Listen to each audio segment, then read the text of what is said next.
longtime manager, just came to the company like a few weeks ago, and he's been, so we're super excited to have him over there. Nice. Yeah, it's exciting. Awesome.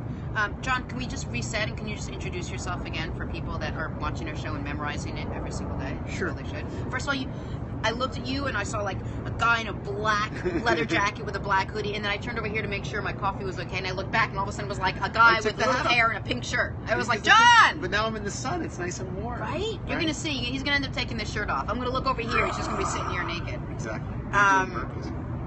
That would be awesome. Do that. We need to reset the bet here, Lance, with who can do the burpees. You probably got me beat on the burpees. I hate burpees. Why? I'll surprise you with who's probably going to win this competition. I think John will win. No, I'm not that great with the burpees. What are you great with? Squats? I'm really like I can squat a whole bunch of weight. I can No, body weight stuff. What are you good with? Hand release push-ups? Oh, you can do a million of those. Handstand push-ups. We can do handstand push-ups right here. I can do handstand push-ups. We can do a million of those. But I have to lean against them. Yeah, me too. A lot of good body. I love that you can do. No one I know does handstand push-ups. Nobody. Well, it's a CrossFit staple. Oh, see, I don't do CrossFit. Yeah, so we do them like all the time. Let's see, handstand push-ups. I mean, what else? I don't know, a million things. I'm good at pull-ups and chest-to-bar pull-ups and all that. So if you are great at weighted squats, there's no reason why you shouldn't be good at burpees. You're basically just squatting your weight. I'm my cardio. It's just cardio. Oh, it's your stamina. It's just my stamina. I think at one point you just hit 15,000 followers on the show. On the show's Twitter. All right. On the Jen Wolf Show on Twitter? Yeah. I'm applauding myself. This is what it looks like. Job. Me applauding myself. Applauding myself to the Pat left. yourself in the back. Actually, we should be applauding Lance. Lance, this is, again, let's just applaud myself. Actually, earlier today when you were discussing your whole thing with your mini. I was actually thinking about the fact that when I drive here in the mornings, sometimes I feel like I need to put a knee brace on. You're so funny. Your whole body has atrophy from the lack of exercise. It's getting old. I don't even remember where I was going. But CrossFit's great. My issue with CrossFit, which we talked about earlier, is I don't think people who are not quite at the right set, age, stamina, athletic level, whatever it is, should be just given one workout for everyone to do. If you can't lift this much weight, you should be doing it. Well, I mean, so that's why you'd want. I'm going to put the hat back on and reps up 1A. So that's why you'd want to have a coach at your CrossFit who could help you adapt, right? Correct. So we have I go to an awesome box. I've been going there for almost 6 years, I guess, and they would never insist on people doing the same weight if they couldn't. They're always appropriate. They're always like, oh, okay, you can't do this. Well, here's a modification. Here's the right weight for you.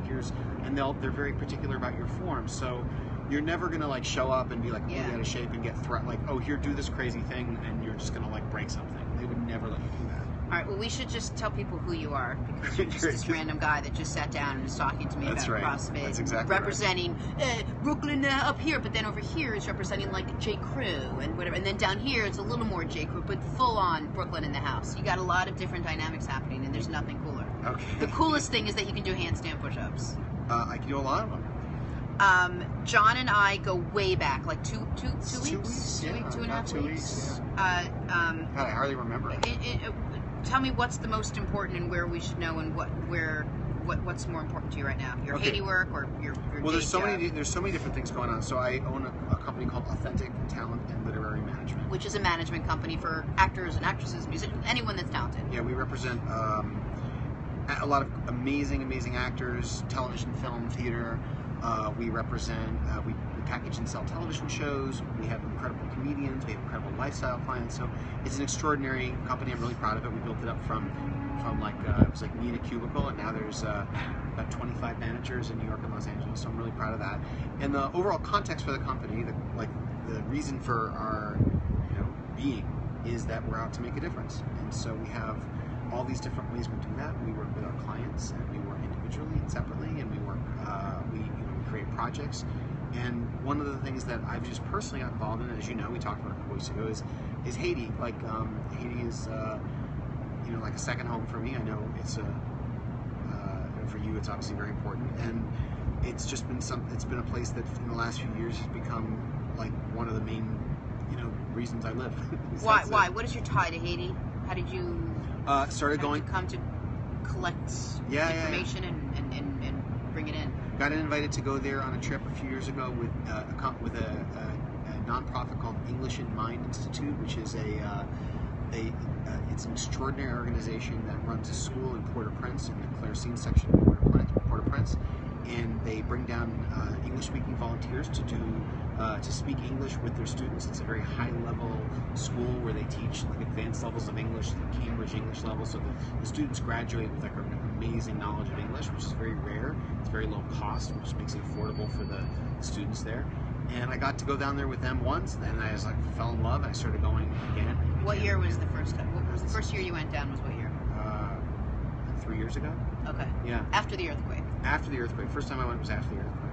And I'll tell you, you know, it was life changing. And I'd been all these incredible other places before, but this was Haiti just felt like home. I'm completely attached to it. What did you think about? Where was your sort of mindset with regards to Haiti after the earthquake hit? You'd never been down there. It was another country that got hit in the Caribbean that got hit by, you know, a force of nature. What do you remember what you thought, or if you helped out, or if you felt? Well, to be honest, like my involvement in things like that back then was like I would see a tragedy on the news, like many tragedies, and I would go, "Well, that really sucks." And you know, maybe I'd pull out my credit card and like write be like, "Here's $50 or $100 or something like that." But that was mostly the extent of my involvement for a long time. And then there became a point, you know, not long after that, where I started to see that there was an opportunity to really actually make a difference. I started doing, actually taking on projects that made an impact. You know, but it was not long after that where I saw like, oh, I could actually do something. I could, leverage my relationships and the people I know and work with and my knowledge, and we could do something about it. But see, we have to get to the point where your reaction to Haiti after the earthquake, you know, it was fleeting, right? You were like, oh, that's terrible. Here's my credit card. Maybe, maybe not. And then it moved on to whatever else was in the news. Sure. But I feel like I'm lucky that, as someone who's from Haiti, that you actually came back around again and fell for it the way I have fallen for it. But how do we get people to, and not just Haiti, I mean, there's so many places that need our help and attention. We happen to be speaking about Haiti right now. It's a sad state, what's going on down there. They don't beg for our help. They just want a chance. Like, that's the thing about the people down there. Yeah, I think it's an amazing place. But my commitment is that that Haiti develop into like a thriving nation that's independent. That obviously has its own, that isn't like dependent on charity and isn't dependent on like people coming from the U.S. to save it. I mean, Haiti needs jobs. Haiti needs infrastructure. Haiti. I would love to see a time in the future where like there isn't that real need for like extreme charity.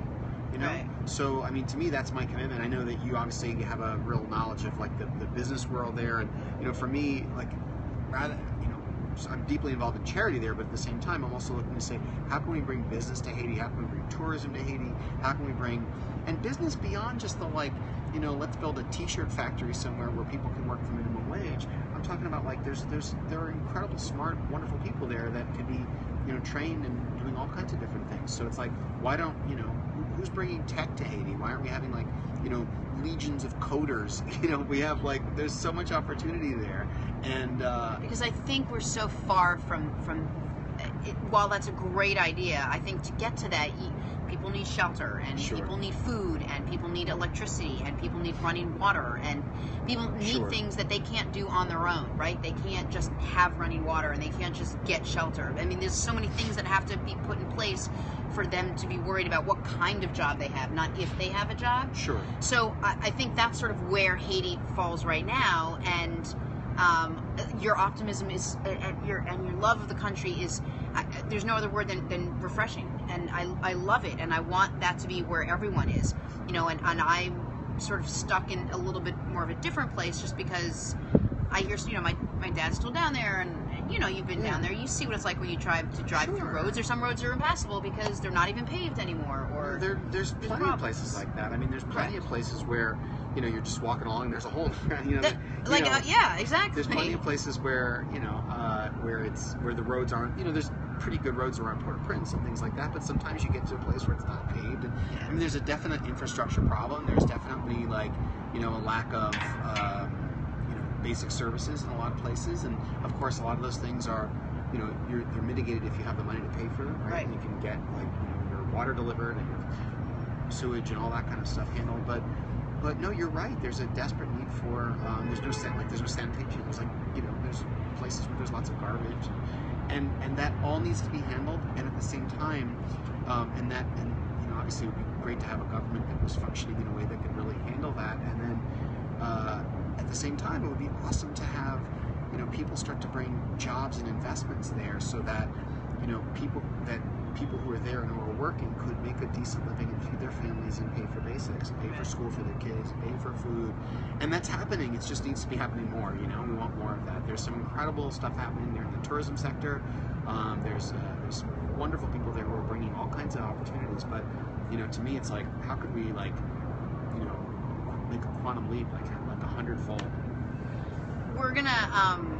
We're gonna talk about this on Friday. In fact, we're gonna spend the whole day on Friday talking about Haiti and about what people can do, and not just what you can do, just painting the picture of what the country has to offer, what the country, what its personality is like, where it's going, and it's interesting. And just because you don't have a tie to Haiti doesn't mean you can't be connected to it. I'm connected to it. You have a tie to me. Like maybe you have a tie to John. Like it's just a place where you can help, and not just from thousands and thousands and thousands of miles away. It's not like we're talking about, That's a 3.5-hour flight. That's it. You could be on the flight. You get on the plane at 8:30, JetBlue nonstop. You could be on the beach by you land, let's say about 12. You'll be like in Port-au-Prince at 12. I mean, then you get in a car, you go somewhere. There's so many opportunities. On Friday we're going to bring some people on who could talk about all the different things. So here's the thing: you watch the news, or if you just Google Haiti, you just see pictures of disaster. Right. You see pictures of like the hurricane. You see pictures of flattened houses, and you read about cholera, and all that stuff's accurate. But wouldn't it be amazing if you could So we'll have people on. Hopefully, we can have people on here on Friday who can show us some different aspects of it. We can talk about food, we can talk about the culture, we can talk about the music, we can talk about travel, and there's so many different opportunities there. So to me, it's like it's an undiscovered, amazing place for so many people, and it's inexpensive. Like you want to go have an amazing vacation for a week or two, or even a long weekend. You can go there and spend very little money and have a great time. So I think people are under the impression that there's zero tourism right now in Haiti, as was I before I even said that sentence. Can I go down there right now and find a hotel to stay at? Of course, there's wonderful hotels. See, didn't know it. And my dad basically works down there, and I actually didn't know that. So if I didn't know it, you wouldn't know it. I mean, the thing is it's not going to be like, it's not like Orlando where you go on a website and you can order. I really thought it was like Orlando. Like I really thought I was going to get down there. There's no theme park. Yeah, but everyone's going to be like Kissimmee. But there's you get recommendations, and you'll want to have like some support, especially if it's your first time. Not for you, but for many people. Like you want to have a little support and some guidance to getting around. But it's really quite easy. Yeah. I mean, I get off the plane, I've got my backpack, I just start marching down the street and go where I gotta go, and it couldn't be easier. When's your next trip? Thanksgiving. I'm going for Thanksgiving week. You are? Yeah, I was supposed to go next week, but I have some personal stuff that's gonna get in the way. So I'm gonna go the Sunday of Thanksgiving week, and I'll spend Thanksgiving there with a bunch of people. We have this extraordinary Thanksgiving celebration there. Tell me about it. The group from this English in Mind, which is the first organization I went down there with, they do this incredible Thanksgiving dinner. So we go. I did it last year, and I try to make a point of going. And but isn't it ironic that you're leaving the country that celebrates Thanksgiving to go to the country that doesn't? Maybe, but you know what? It's when I'm there, I've never been so present to gratitude for all the extraordinary things in my life as when I'm there, right? So yeah. I get to go there and be with a bunch of friends. We have live turkeys running around, and there's it's a crazy, wonderful. It's an incredible week to be there. I'll be in Cap Haitian early in the week, and then fly down, and then I'll be in Port-au-Prince for the end of the week. I should just give you a list of people that I know that are still down there. You should. 2 videos. I found some old VHS tapes from a million years ago, and I didn't know you can do this now. I sent it to a company, and they converted them all to DVDs for me. All these old VHS tapes. I mean, granted, it cost me a couple $1,000, but you needed it. So the other day, I just popped one in. By the way, got a beautiful brand new Mac computer for the desk. We all have beautiful, very expensive, but that's my whole business. This is all my life is on this computer, right? So I'm all excited one night. I go and I take my big stack of DVDs and I sit down. I had a little snack, I had a little tea, and I'm and I take out the DVD, and here's the side of the computer, and I'm like looking at something else, and I look on the other side. I was like, oh, it must be on the back. And I'm like, what in the hell? Literally. So I called up Apple. I'm like, oh my God, you guys, you made my computer and there's no DVD holder. And they're like, oh yeah, no one uses DVDs anymore. I'm like, I just spent about $3,000 converting everything to DVD. They're like, you should have done links. I'm like, that was an extra $1,000. I could not possibly do that. So anyway, I found like an old MacBook, which I don't even know where I'm going to play my DVDs anymore, but an old MacBook. I use my Xbox. Oh, an Xbox. Yeah, that's what I mean. I don't have a DVD player, but I have an Xbox. So I use that. Yeah, that's what I should use. You know, with I'll just find an Xbox laying around. I actually just, long story, doesn't matter. So I popped it in, and I found 2 videos. One was from a Thanksgiving that we had down there. I was probably, I don't know, 8 years old. My brother was 5, and my dad was taking video. My mom was walking out with the turkey, and she puts it down on the table, and we had company over. Like there were like 12 Americans, and they were all down there. Anyway, the tablecloth, my mom says in the thing, oh, you're gonna have to excuse the tablecloth, like, you know, it's Thanksgiving, but we have the wrong festival. When you're down here in Haiti, you have to just celebrate with me. Anyway, it said shalom, happy 7th birthday. There was the tablecloth, 7th birthday and shalom, and everybody's sitting around with a big turkey. And then the second Thanksgiving my dad videotaped, I guess the cat jumped up on the couch. I didn't even know we had a cat. This was explained in the video, jumped on the counter, maybe it was the dog, and ate part of the turkey. And my mom was in the kitchen, my dad got her from behind, and she's having a glass of wine. And my brother, who can't be more than like a little tot, was like 4 years old, walks in and looks at my mom, and he goes, so we're drinking wine, are we? And he walked right out, and that was the whole Thanksgiving. But what it did for me is, you know, you watch these videos, and it was the way you talk about Googling Haiti and not seeing like a ravaged country and like a, you know, a devastated, destructed country. You see that, so few people do. I went back this week and looked back at Haiti and saw like the loveliest, earliest memories I have, and all of them. And you never, you know, that was my home. It wasn't, you know, it wasn't this horrible place. Is there a big newspaper in Haiti? I mean, there's newspapers, but there's not like there's nothing that's like. You know, there are newspapers. There was one news outlet, and my friend Jean-Marc's mom was the one news person on the one news outlet, and she just read the news basically off wire copy at night. It was just, it was very much like this show. It was basically just one camera shot of her, and she read the news for a half hour, and that was the end of the news. Yeah, but there's news. I mean, there is news. I mean, there's obviously stuff that's based in Haiti, and like a lot of the major, you know, international organizations have reporters there, and I mean, like the Miami Herald was doing great work after the hurricane, and a lot of major news organizations were down there. So, you know, I mean, there's incredible people who are reporting from Haiti, no question about it. But again, it's usually disaster related. Nobody, you know, it's like when you're here, you don't hear about like, you know, the cool things that are going on. So you get there and you realize it's like a whole different ballgame. Right. And that's not to say it doesn't have problems, because I mean, I don't want to sound like I'm some like, you know, like I'm on, you know, some sort of substance that would like cause me to like have delusions. Like, I know it's not like Haiti has tons of problems. I get it, but I don't know. I just think it's awesome. It makes me like, you know, I can't even tell you. I absolutely love it, and I think it's a great place, and I think that it has a great future. Who are you going down with? When I go down in November, I'll be going there and meeting a ton of my friends from English and Mind, and bringing a friend with me who's never been there before, so I get to show my friend like for Haiti for the first time.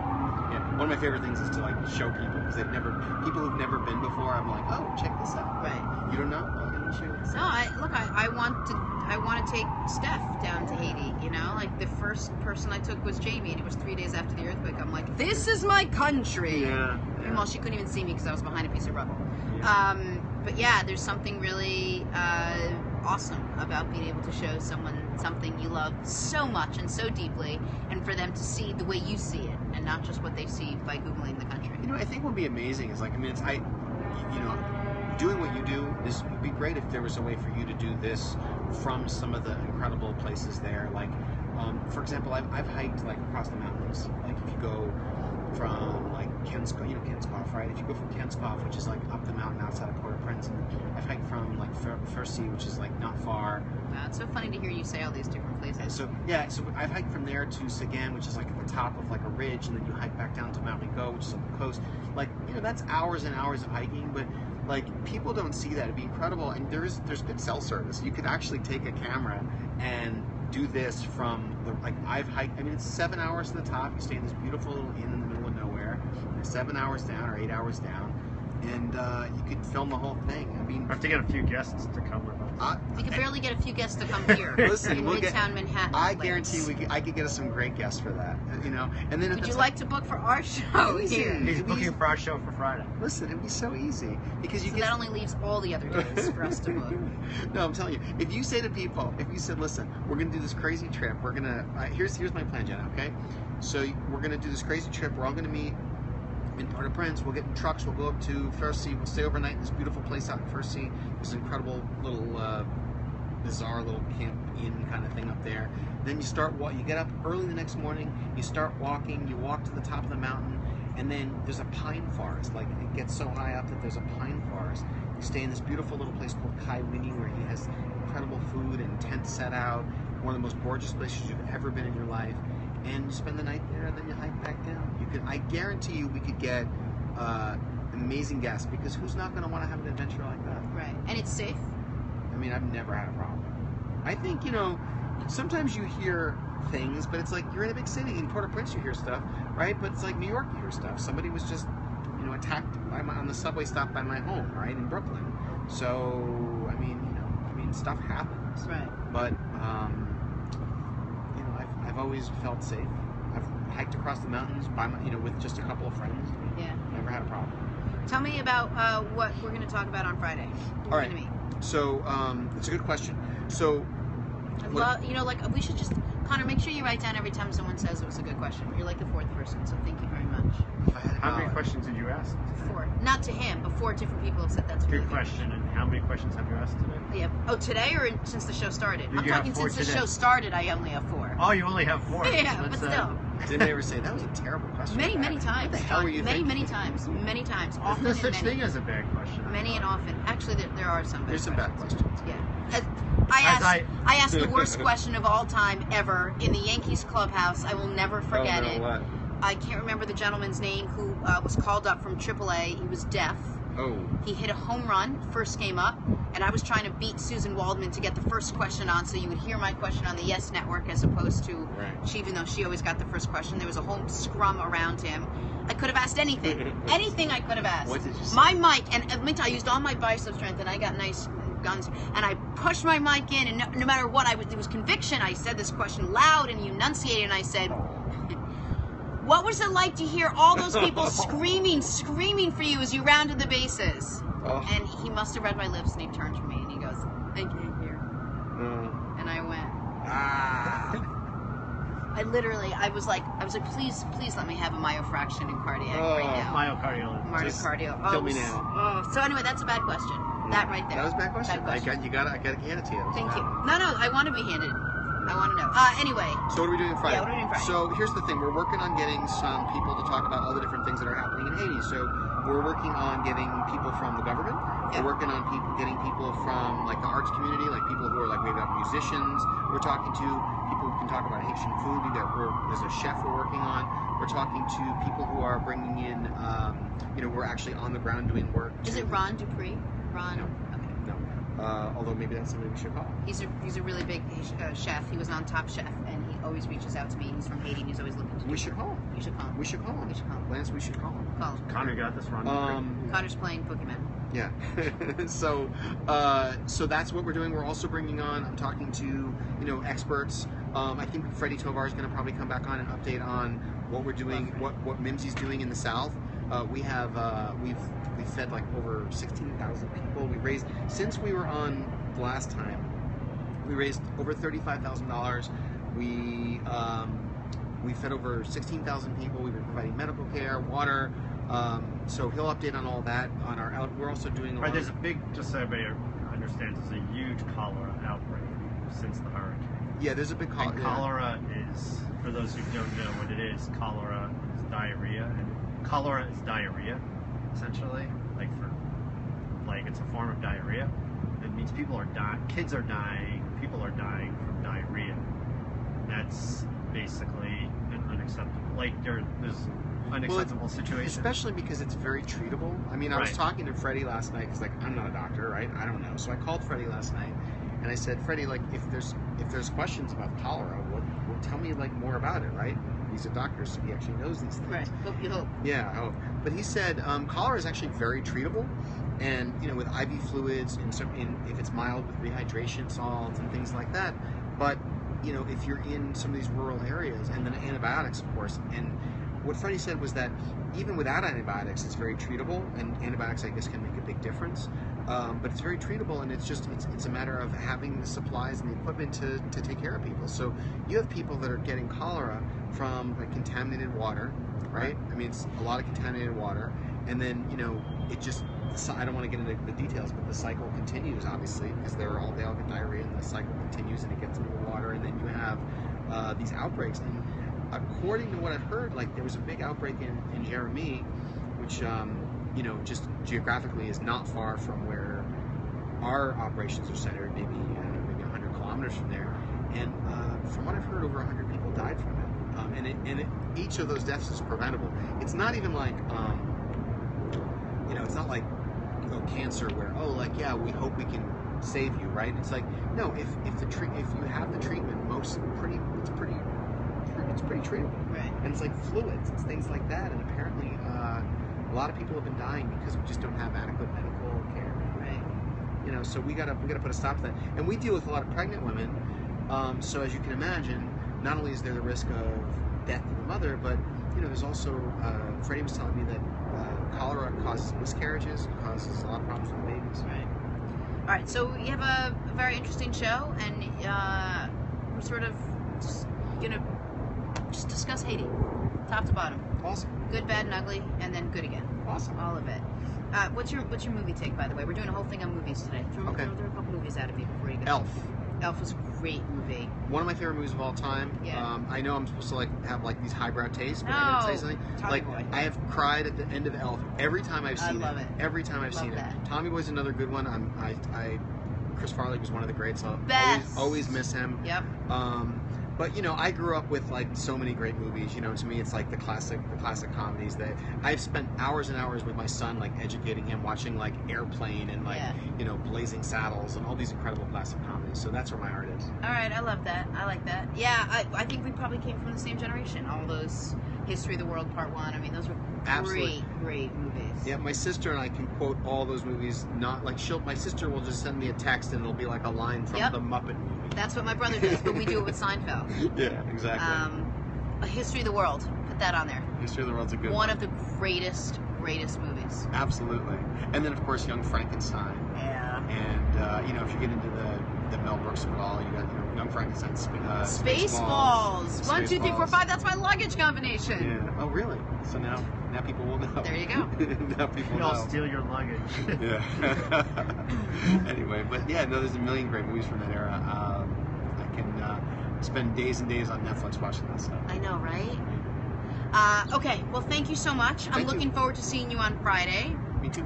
I'm only here half a day Friday, so don't let Lance take the show and carry it too far. And I'm going to be behind the camera. We'll have people in front of the camera. We're going to have great people. I promise you. I'm still figuring that all out, but we're going to have great people here. They'll be highly entertaining and interesting and smart.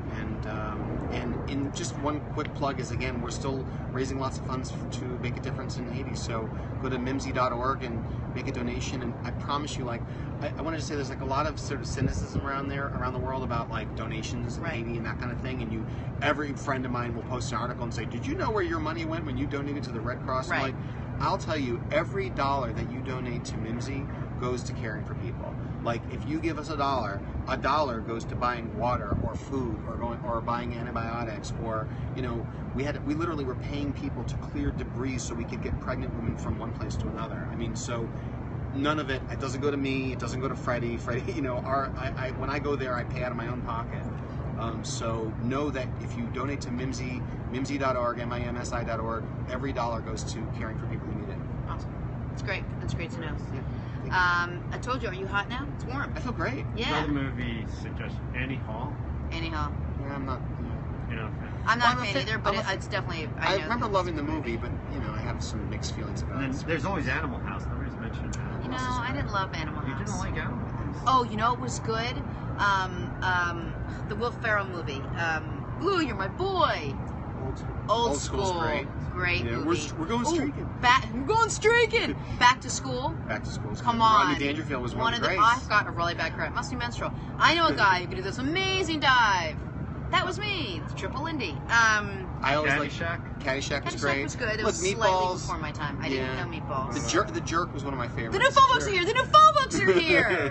That's right. He hates these cans. He hates these cans. Right. So, That was good. yeah, that changed my Barefoot in life. the Park. Never saw it. Yeah, that's That like was different. Yeah, different era. different vibe than my thing. Breakfast at Tiffany's. Never saw it. Look, I always had You the never worst. saw Breakfast at Oh, Tiffany's? yeah. What about the what about the Jimmy Stewart movies? No, too Yeah, far that's before my back. time. I liked I was into the Burt Reynolds movies. I was into Cannonball Run. Cannonball Run. Smokey and the Bandit. With all the Simon and Garfunkel. Yeah, The Graduate was good. Great movie. I don't want to see it again. There's certain movies I would see over and over and over again. Look, my ex-wife used to say that I would have these great memories of all these old movies, but when I would go and watch them, I would be severely disappointed. They don't hold up. So I know. like, So you you know, I go back and watch The Jazz Singer with Neil Diamond with Laurence Olivier. Hey, I did that with, what was the one with Pavarotti? What was it? Where they sang Nessun Dorma at the Yeah. end. You know the What was one I'm that? talking Yeah, about. She what was was that? beautiful. It was the worst movie I ever saw, and yet when I remembered it, I was like, oh, this is the most fantastic movie ever. Then you go and it was watch it. The Lone Ranger. The original, not the black and white one, but the Lone Ranger, the first one in color. Yeah. We watched that as kids incessantly, and I went back and somehow found it on God Oh my knows God, what, this and is it was a terrible movie. Yeah, I It was did that actually with. terrible. I mean, like I mentioned, A Star Is Born before. I went back and watched that, and I was just like, wow, this is unwatchable. Yeah. But you know, at the time. At the time, it was great. I loved Prince of Tides. It was my all-time favorite movie. I don't know why. I fell in love with that movie. Again, Fish Called Wanda, Top Gun, Secret of My Success, all those sort of 80s Well, there was movies. also the entire every movie that had a Kenny Loggins song in it was great. There were a lot of So you had those. Top Gun, you had Yeah. Top Gun. Footloose. You had you had Footloose. Flashdance was also a good movie. I don't know if that was Not Kenny Kenny Loggins. Loggins. I know. I'm sorry. He had Danger Zone, which that was Top Gun. That was Top Gun. Yeah. I know there's like 10 others. What about Better Off Dead? Remember, I want my $2.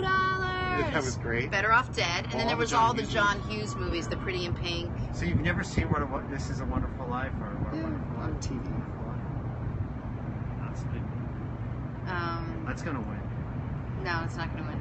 I think with our audience. I think either Prince of Tides or Fish Called Wanda could win. I'm Fish pulling Called for I think it. it's going to come down. I think the final two might actually. The final four, the way I see it, is going to be Diner, Wonderful Life, E.T. I'm never going to vote for ET, so please, I'm not if saying you you're going to really vote, but like there's me, you don't might vote find for it. ET. It's not. E.T. holds up though. Nah. Oh, Breakfast Club, 16 Candles. Those are all the John Hughes Those are the movies. John Hughes movies. Those are great. Wait, who's? I thought you're both doing the same job. So one person should read them. You're both writing down movies. I'm I'm actually gonna have writing to. down stuff about Haiti. Oh, well, let's focus on today's show. I've been. So Finish there's a a lot of sentence. issues. Take Like one when we're sentence doing and our work finish on it. Haiti, like one of the things, there was a big cholera out. Like there's actually the UN today is approving like $400 million to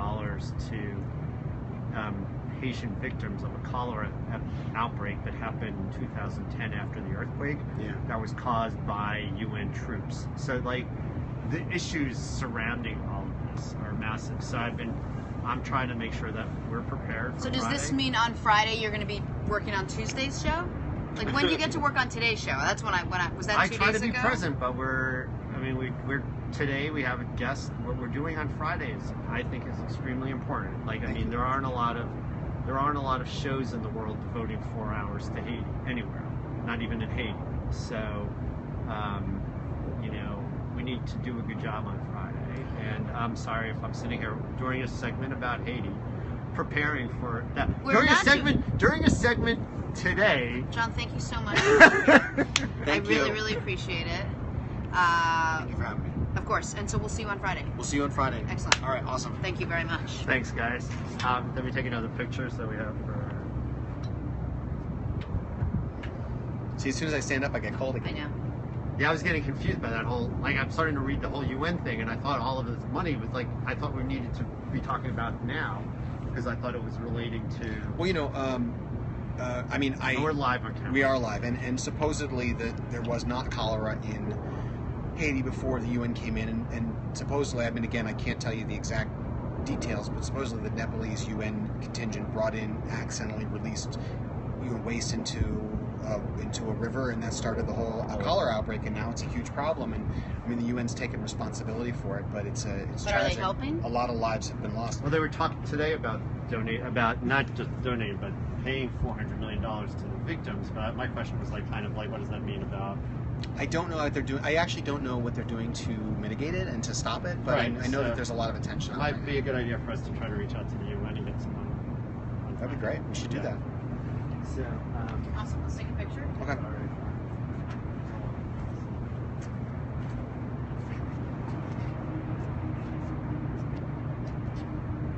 Oh, we're doing it. Okay. And we're good.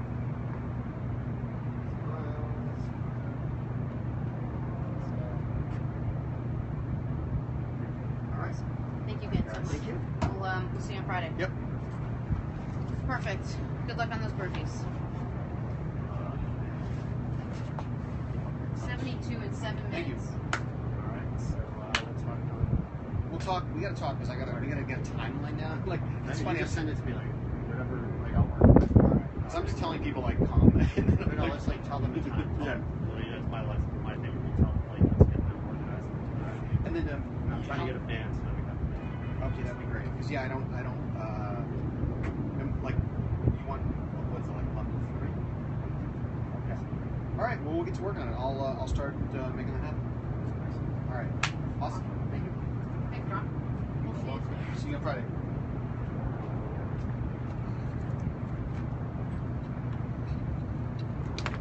I just pulled the whole thing out.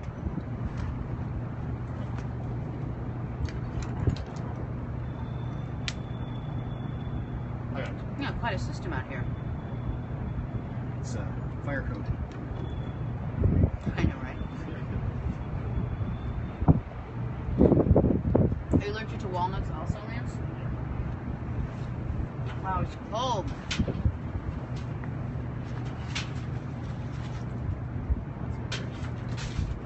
I'm okay. I'm going to show Connor for a second. Bye.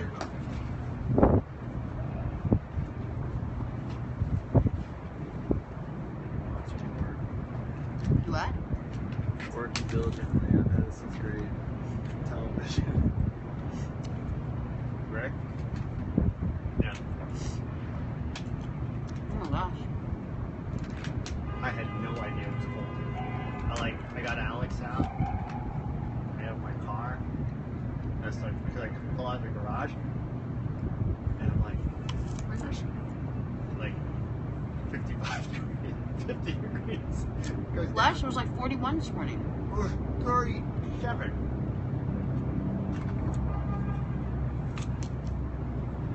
I'm like, all right.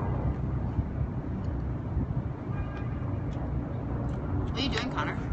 Just doing work. Doing some stuff here. And doing something for so